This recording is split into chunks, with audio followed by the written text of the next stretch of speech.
Atas nama Bapa dan Putra dan Roh Kudus, amin. Shalom Aleichem bersama Mesia. Selamat bertemu kembali saudara dengan saya, Episkop Daniel dari Nikopolis. Kita akan melanjutkan pelajaran kita dari Injil Yohanes.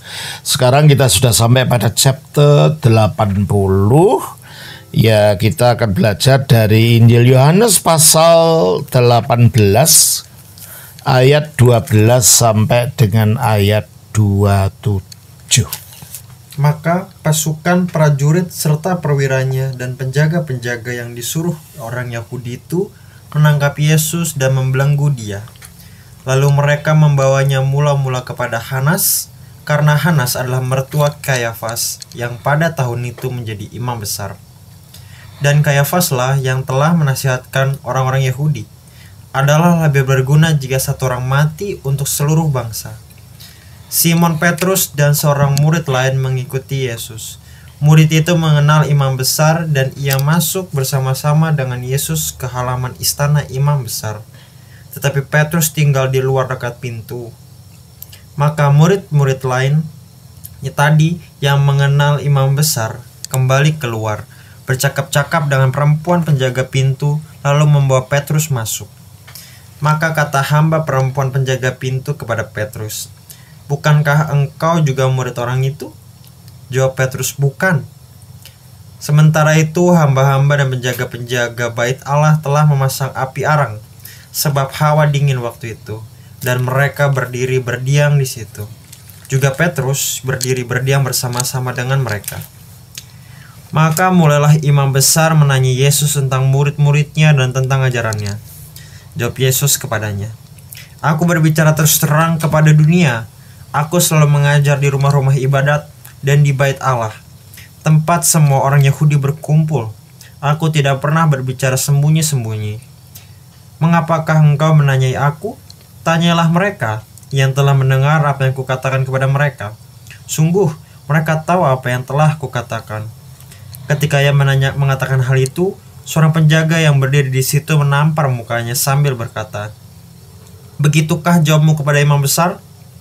Jawab Yesus kepadanya, "Jikalau kataku itu salah, tunjukkanlah salahnya. Tetapi jikalau kataku itu benar, mengapakah engkau menampar aku?" Maka Hanas mengirim dia terbelenggu kepada Kayafas, imam besar itu. Simon Petrus masih berdiri berdiam. Kata orang-orang di situ kepadanya, "Bukankah engkau juga seorang muridnya?" Ia menyangkalnya, katanya, "Bukan." Kata seorang hamba imam besar, seorang keluarga dari hamba yang telinganya dipotong Petrus, "Bukankah engkau kuliah di taman itu bersama-sama dengan dia?" Maka Petrus menyangkalnya pula, dan ketika itu berkokoklah ayam. Ya. Maka pasukan prajurit, yaitu prajurit yang dikirim dari pemerintah Roma untuk membantu tugas dari wakil kerajaan Roma di Yerusalem, yaitu Pontius Pilatus, yang jumlahnya prajurit itu kira-kira ada 1.000 orang. Untuk kalau ada pemberontakan, kalau ada apa di wilayah jajahan mereka itu, supaya ada prajurit yang dapat menghentikan, serta perwiranya. Ya, ada perhitungnya, ada prajuritnya, ada perwiranya, dan penjaga-penjaga, yaitu adalah orang-orang, ya kalau di Bali seperti kalau itu ada pecalang gitu ya. Pecalang yang menjaga kalau ada upacara-upacara. Ini semacam penjaga itu yang disuruh orang Yahudi itu menangkap Yesus dan membelenggu dia. Tapi sebelum Yesus ditangkap, kita baca dalam ayat yang ke-10. Lalu Simon Petrus yang membawa pedang menghunus pedang itu, meletakkannya kepada hamba imam besar dan memutuskan telinga kanannya. Nama hamba itu Malkus. Kelihatannya Petrus waktu itu mungkin untuk membela gurunya di dalam keadaan marah. Dia ingin melakukan pembelaan dengan menggunakan pedang Dan kelihatannya dia memang mau menebas kepala Malkus. Tidak mungkin namanya telinganya dipotong. Mau menebas kepala Malkus, hamba imam besar ini. Tetapi kata Yesus apa ayat 11? Kata Yesus kepada Petrus, sarungkan pedangmu itu. Bukankah aku harus minum cawan yang diberikan kepada Bapakku? Petrus mengadakan pembelaan tanpa mengerti rencana Allah. Dia hanya melihat dari kacamata kemarahan manusia saja. Padahal Yesus datang memang tujuannya untuk menyongsong waktu. Inilah pekerjaan yang diberikan Bapa kepadanya untuk diselesaikan. Coba kita baca di dalam Yohanes pasal yang keempat, ayat 34. Kata Yesus kepada mereka, makananku ialah melakukan kehendak Dia yang mengutus aku dan menyelesaikan pekerjaan. Menyelesaikan pekerjaannya. Jadi kedatangan Yesus adalah untuk menyelesaikan pekerjaan yang diberikan Bapaknya kepadanya untuk dia selesaikan. Kita baca dari pasal 17 ayat yang keempat. Aku telah mempermuliakan engkau di bumi dengan jalan menyelesaikan pekerjaan yang engkau berikan kepadaku untuk melakukannya. Nah, jadi ada pekerjaan yang harus diselesaikan oleh Yesus. Dan kapan pekerjaan itu selesai? Ketika dia disalib. Kita baca dalam Yohanes pasal yang ke-19. Ayatnya yang ke-28 sampai 30. Sesudah itu, karena Yesus tahu bahwa segala sesuatu telah selesai. Segala sesuatu telah selesai. Karena dia harus menyelesaikan pekerjaan yang diberikan Bapa. Segala sesuatu telah selesai. Berkatalah ia, supaya genaplah yang ada tertulis dalam kitab suci. Aku haus. Di situ ada suatu bekas penuh anggur asam. Nah, ini dia disalib ini. Jadi sudah selesai di situ. Terus? Maka mereka mencucukkan bunga karang yang telah dicelupkan dalam anggur asam pada sebatang hisop, lalu mengunjuknya ke mulut Yesus. Sudah Yesus meminum anggur asam itu, berkatalah ia, sudah selesai. Sudah selesai.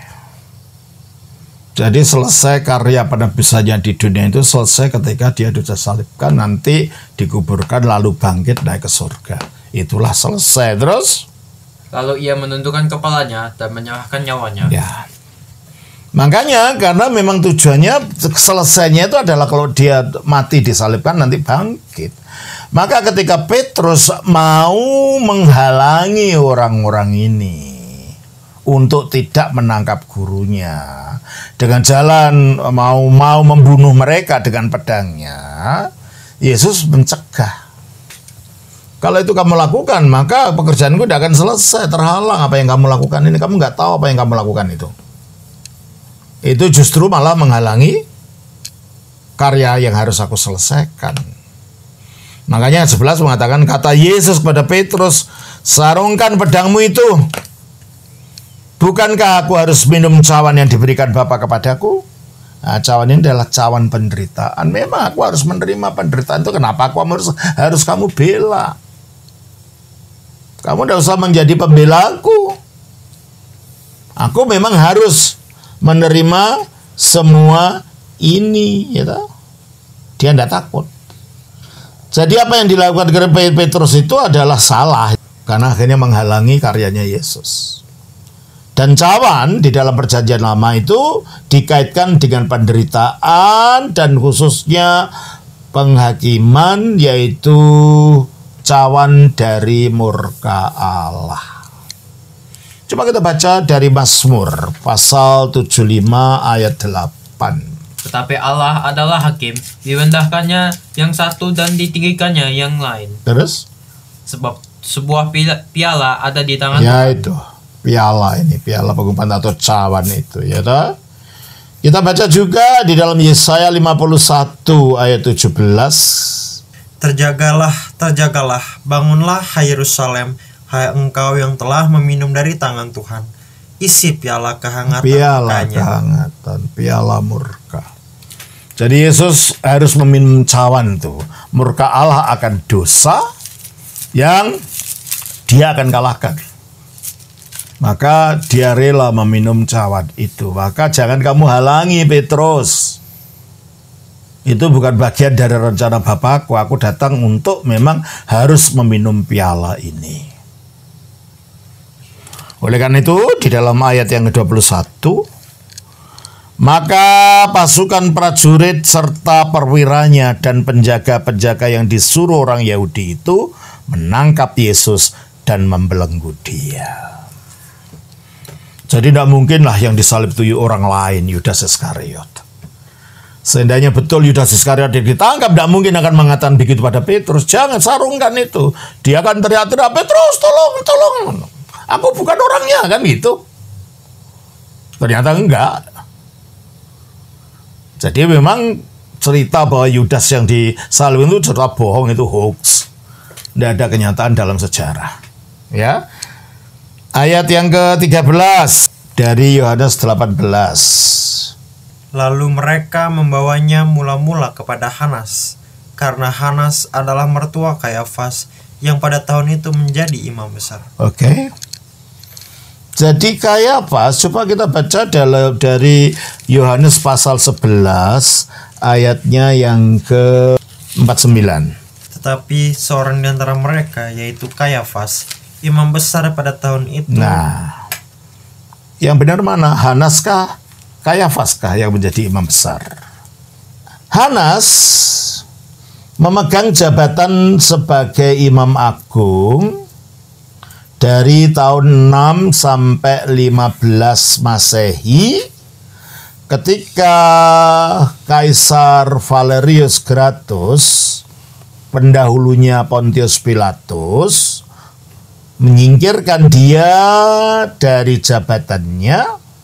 Namun demikian, Hanas masih terus memiliki pengaruh atas orang-orang yang lain di dalam jabatannya ini. Mungkin karena dia masih dianggap sebagai imam agung yang benar, dan juga karena tidak kurang dari 55 dari anak-anaknya dan anak mantunya Kayafas memegang jabatan pada saat itu. Jadi Hanas memang sudah diturunkan tapi masih punya pengaruh. Dan yang jadi imam waktu itu adalah Kayafas. Jadi pengaruhnya masih ada, ya. Oleh karena itu mengapa dibawa ke Hanas dulu baru ke Kayafas. Lalu mereka membawanya mula-mula kepada Hanas, yaitu mertuanya tadi, karena Hanas adalah mertua Kayafas yang pada tahun itu menjadi imam besar. Jadi yang menjadi imam besar pada tahun itu adalah Kayafas. Tapi Hanas yang sudah dipecat itu masih punya pengaruh di antara kaum imam. Dan Kayafas inilah yang pernah menasihat orang Yahudi adalah lebih berguna jika satu orang mati untuk seluruh bangsa. Jadi tanpa sadar dia menubuatkan bahwa matinya Kristus itu adalah untuk semua manusia. 2 Korintus 5 ayat 14. Sebab kasih Kristus yang menguasai kami, karena kami telah mengerti bahwa jika satu orang sudah mati untuk semua orang, satu orang sudah mati untuk semua orang. Matinya Kristus adalah untuk kehidupan kita kalau kita menyatu dengan Dia, karena dari setelah mati Dia bangkit dari antara kematian. Ya tak? Simon Petrus dan seorang murid lain, maksudnya Yohanes ini yang ikut tuh, mengikuti Yesus. Jadi waktu Yesus digelandang dibawa ke depan para imam, Simon Petrus diikuti oleh Yohanes mengikuti Yesus sampai masuk ke halaman tempat pengadilan itu. Murid itu mengenal imam besar dan ia masuk bersama-sama dengan Yesus ke dalam istana, ke halaman istana imam besar. Kelihatannya Yohanes itu berasal dari keluarga yang terpandang. Rasul Yohanes penulis Injil ini loh. Sampai dia mengenal imam besar, mengenal imam Kayafas dan Hanas, sampai dia boleh masuk ke dalam halamannya itu. Tapi kita tidak tahu kedudukan apa yang dia miliki. Mungkin orang tuanya, kita juga tidak tahu. Ya. 16, tetapi Petrus tinggal di luar dekat pintu. Ya mungkin karena dia hanya nelayan saja. Dia tidak diizinkan, kalau mau masuk pun tidak diizinkan. Dia di luar. Maka murid lain tadi yang mengenal imam besar, yaitu Yohanes, mengenal imam besar. Ya. Kembali keluar, bercakap-cakap dengan perempuan penjaga pintu, lalu membawa Petrus masuk. Ya, karena dia dikenal, jadi bisa membawa Petrus yang orang miskin, hanya seorang nelayan itu saja. Maka kata hamba perempuan penjaga pintu, berarti ada hamba perempuan yang menjaga pintu, berkata pada Petrus, "Bukankah engkau juga murid orang itu?" Jawab Petrus, "Bukan." Nah, penyair ini Petrus menyangkal Yesus pada saat itu. Dan penyangkalan ini memang telah dinubuatkan oleh Yesus, bahwa dia akan menyangkal tiga kali. Coba kita baca di dalam Matius 26 ayat 34. Yesus berkata kepadanya, "Aku berkata kepadamu, sesungguhnya malam ini sebelum ayam berkokok, engkau telah menyangkal aku 3 kali." Ya, Kristus tahu sebelum hal itu terjadi. Seperti juga dia tahu bahwa dia akan disalibkan beberapa minggu sebelum itu terjadi, ketika dalam yang setelah kita pelajari sebelumnya, dia menubuatkan tentang kematiannya. Dia juga mengetahui, menubuatkan tentang penyangkalan Petrus ini. Ayat 16 ini, tetapi Petrus tinggal di luar dekat pintu, maka murid lain tadi yang mengenal imam besar kembali keluar, bercakap-cakap dengan perempuan penjaga pintu, lalu mau Petrus masuk. Maka kata perempuan penjaga pintu kepada Petrus, "Bukankah engkau juga murid orang itu?" Jawab Petrus, "Bukan." Inilah penyangkalannya yang pertama. Padahal Yesus menubuatkan berapa kali dia menyangkal? 3 kali.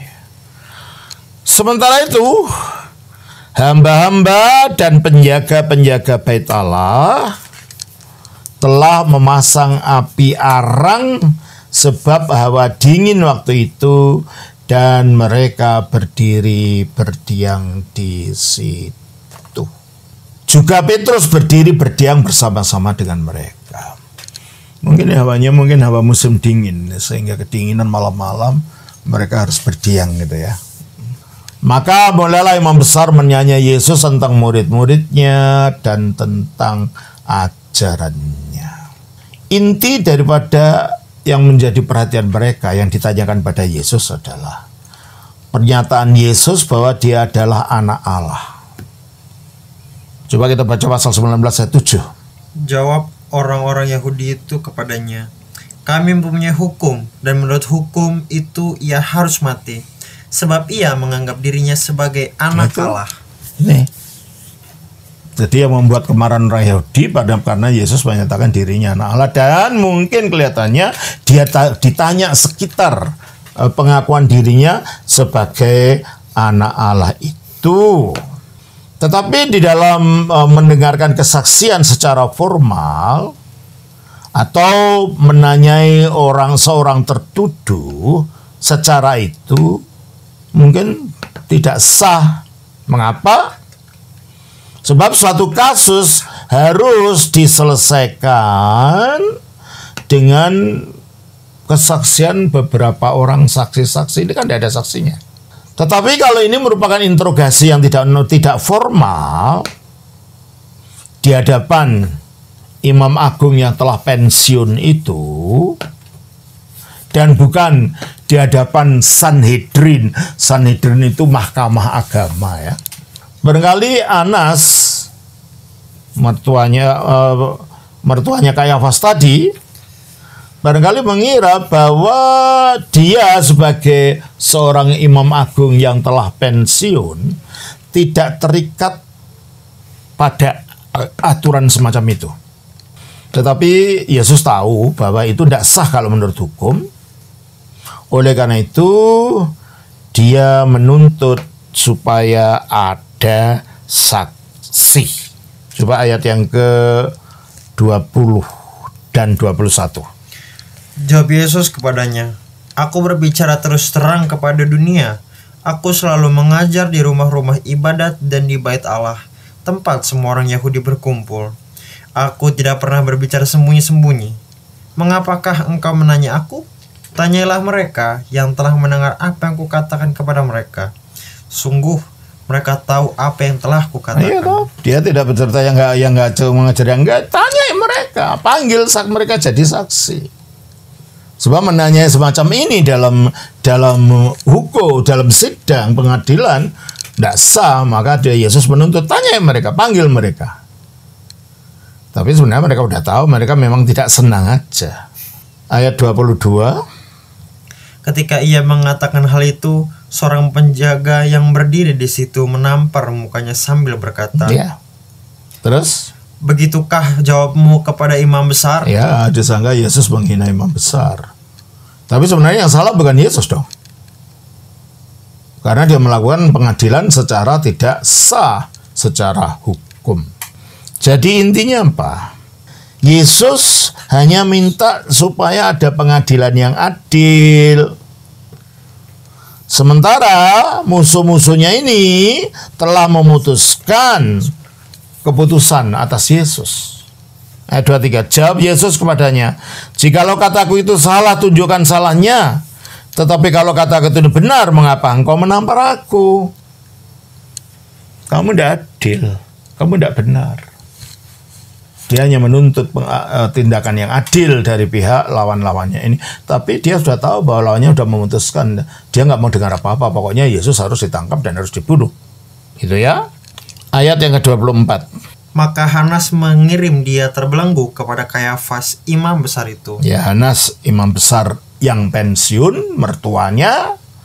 Dan Kayafas adalah imam besar yang sedang menjabat, menantunya. Mengapa dia mengirim ke imam besar itu?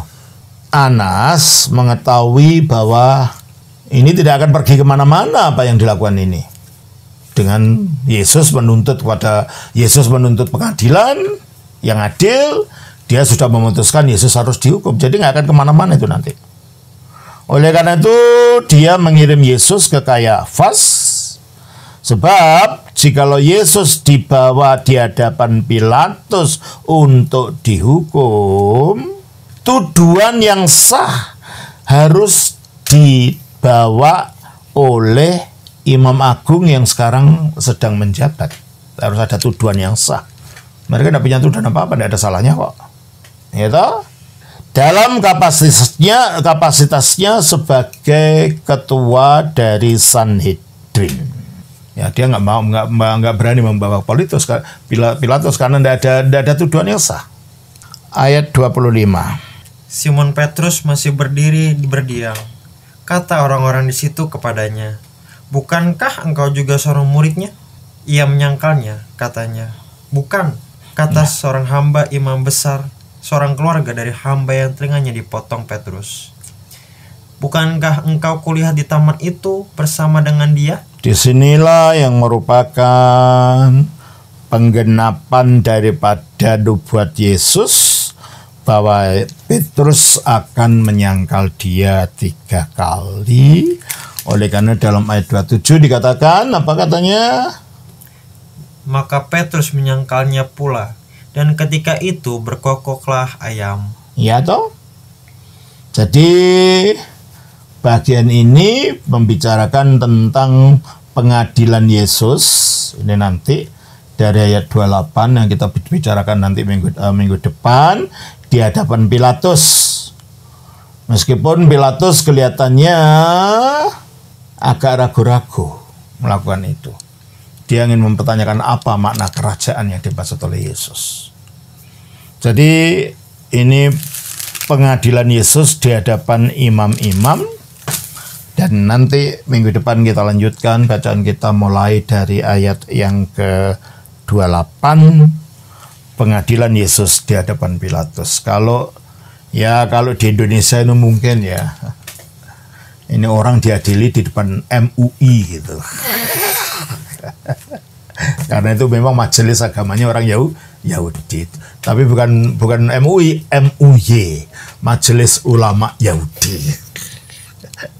Nah, nanti di hadapan pemerintah itulah nanti Pontius Pilatus. Jadi demikian, dari proses terjadinya pengadilan dan lain membuktikan itu ya memang Yesus yang diadili, bukan orang lain. Jadi tidak mungkin ajaran yang mengatakan bahwa itu yang Yesus digantikan orang lain, itu tidak mungkin. Sebab kalau betul itu Yudas Iskariot yang diadili, maka pembicaraan yang terjadi tidak mungkin terjadi begitu.